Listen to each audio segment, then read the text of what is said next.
He walked into a fancy restaurant and changed everything. Scene 1. The arrival. The Lumiere restaurant was the epitome of luxury dining in Beverly Hills. Massive crystal chandeliers hung overhead, sending shimmering light across velvet-covered chairs and pristine white tablecloths. Polished silverware glinted under the flicker of candlelight.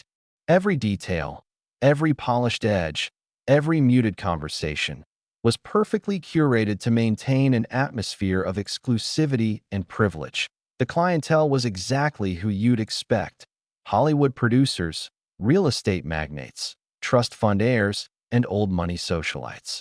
Conversations flowed about IPOs, private islands, and limited edition vehicles. It wasn't a place where ordinary people came to eat. It was where the rich came to be seen. And then he walked in small, out of place. His name was Elliot Ramsey, a 14-year-old boy in a school uniform. His white button-down was wrinkled from sitting in class all day. His tie was loose, and his shoes, once white sneakers, were scuffed and streaked with old dirt. A second-hand backpack hung from his shoulder. Elliot took a deep breath, as if filling himself with courage, and approached the podium. Behind it stood Samantha Drew, the maitre d'. She was an elegant woman, mid-30s, dressed in an immaculately tailored black uniform. She had worked at Lumiere for 8 years and took great pride in her ability to distinguish who belonged and who didn't the second they crossed the threshold. When she saw Elliot, she narrowed her eyes. This was not the kind of customer Lumiere was designed to serve. "Good evening," Elliot greeted politely, voice steady despite the growing weight of curious stares. That Samantha's lips curved into a cold, practiced smile. "Are you lost?" "No, ma'am," he replied. "I'd like to make a reservation." For a brief moment, Samantha's mask slipped. Then came a smirk, faint but unmistakable. "Kid," she said, her voice like an ice cube sliding into an empty glass. "Are you sure you have enough money to eat here?" The words landed like a slap, loud enough for nearby diners to hear. A few turned in their seats to look, their gazes curious, some openly amused. Others wore faint smirks that matched Samantha's. Judgments were already being made. Elliot didn't flinch. "Yes, ma'am," he said calmly. "I'm sure." Scene 2. The gatekeeper. Samantha made a show of consulting the reservation list on the tablet in front of her. She didn't bother actually checking. "I'm sorry," she said after a beat, "but it looks like you're not in the system. Could you check again?" Elliot asked, polite but firm. Her smile thinned. "We don't accept walk-ins," she said. "Especially not tonight." Her tone made it clear exactly what she meant. Elliot tilted his head, his intelligent eyes unwavering. "Then how do I make a reservation?" The question caught her off guard. Samantha hesitated, her composure briefly cracked. Then she recovered. "Reservations need to be made at least a week in advance," she lied. "And Lumiere has a very exclusive clientele." She expected him to give up. Most people did. But Elliot didn't move. "Is that policy listed anywhere?" he asked, glancing at the gleaming wall where the restaurant's awards and reviews were displayed. Before Samantha could answer, Henry Wexler, a distinguished silver-haired man at a nearby table, set down his glass of Bordeaux. He was a regular at Lumiere, a man who owned half of Beverly Hills. He had been watching the entire exchange, and he wasn't impressed. Scene 3. The insult. Samantha turned sharply, leading Elliot through the restaurant. Not to one of the elegant central tables under the chandeliers, but to the back corner near the kitchen, next to the swinging doors where servers bustled in and out. She placed a menu down with a sharp thunk. "You'll be more comfortable here," she said, saccharine sweetness coating her condescension. Elliot sat, still silent. He opened the menu, scanning it slowly, his face expressionless. Samantha left him there, content with her small victory. She wasn't worried. She knew how this would end. The boy would realize he couldn't afford anything. He would leave quietly, embarrassed. Lesson learned. But Elliot didn't leave. Minutes passed. Samantha ignored him, tending to other tables. Eventually, she returned, expecting a small order, perhaps a glass of water. "Have you decided?" she asked, bored. "I'll have the filet de Rossini," Elliot said without hesitation. Samantha blinked. That was one of their most expensive dishes, $3.50, not including sides, drinks, or tip. She recovered quickly. You're aware of the price?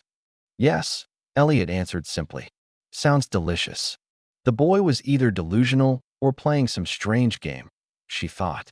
Don't forget, she added with a smirk, there's a 20% service charge. On top of everything. Elliot nodded. Of course. Scene 4.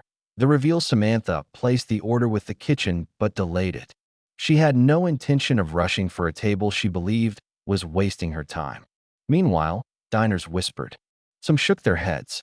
Others chuckled softly. But Henry Wexler kept watching. He didn't find it amusing.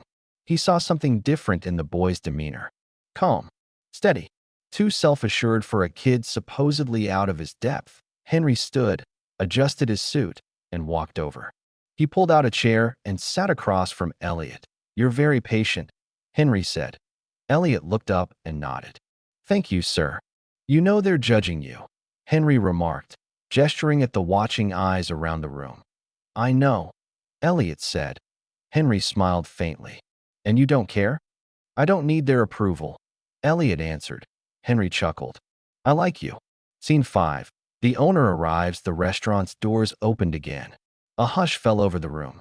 A man entered, tall, confident, wearing an impeccably tailored suit. A Patek Philippe watch gleamed on his wrist. His shoes gleamed like mirrors. Michael Ramsey, owner of Lumiere. And Elliot's father. The staff scrambled. Samantha froze. Panic coiled in her gut. Michael's eyes swept the room and settled on the back table. On Elliot, son, he said, his deep voice cutting through the quiet. Elliot stood, smiling softly. Hi, Dad. A ripple of realization passed through the room. Whispers rose. Michael approached, resting a hand on Elliot's shoulder. I see you've made yourself comfortable. Henry stood as well. Your boy is impressive, he told Michael. Michael nodded, then turned his gaze on Samantha. Cold. Sharp. Do you have something to say to my son? He asked. Samantha's throat went dry. She stammered, I'm sorry, but the apology was hollow. Michael's expression didn't soften. Kindness, he said quietly, isn't a privilege. It's a requirement. Scene 6. The reckoning that night, Michael called a staff meeting. The entire team gathered in silence. Samantha sat in the back, hands clenched in her lap. Michael spoke calmly, without anger, but his words cut deep. No one here has the right to decide who deserves respect, he said. This restaurant isn't about wealth. It's about dignity. He gave Samantha 1 month, a probationary period to prove she could change. If not, she would be gone. Samantha left the meeting shaken. She realized something painful. She wasn't just wrong about Elliot. She was wrong about herself. Scene 7. The change days passed. Samantha worked differently. No more dismissive glances. No more sizing up wallets instead of hearts. When an older man entered wearing jeans and a faded shirt, she greeted him warmly. When a young woman came in alone, nervous, she treated her like the most important person in the world. One evening, Elliot and Michael returned. Samantha met them with a genuine smile. Welcome back, she said. I have a table ready. Elliot smiled. What do you recommend? She answered without hesitation. The chef's special tonight. I think you'll love it. Michael nodded in approval. You're on the right path. Scene 8. The lesson. As father and son left the restaurant that night, Elliot turned to his father. Do you think people can really change? Michael looked down at his son and smiled. Not everyone, but someone always has to be the first. And as they walked into the night, Elliot understood. Change isn't about wealth. It isn't about appearances. It's about choices. And sometimes, all it takes is one person brave enough to make the first move. Call to action. Have you ever witnessed someone being judged unfairly because of their appearance? What did you do, or wish you had done? Tell us your story in the comments. If you found this meaningful, like, share, and subscribe for more stories that inspire. Thank you for watching. See you in the next story.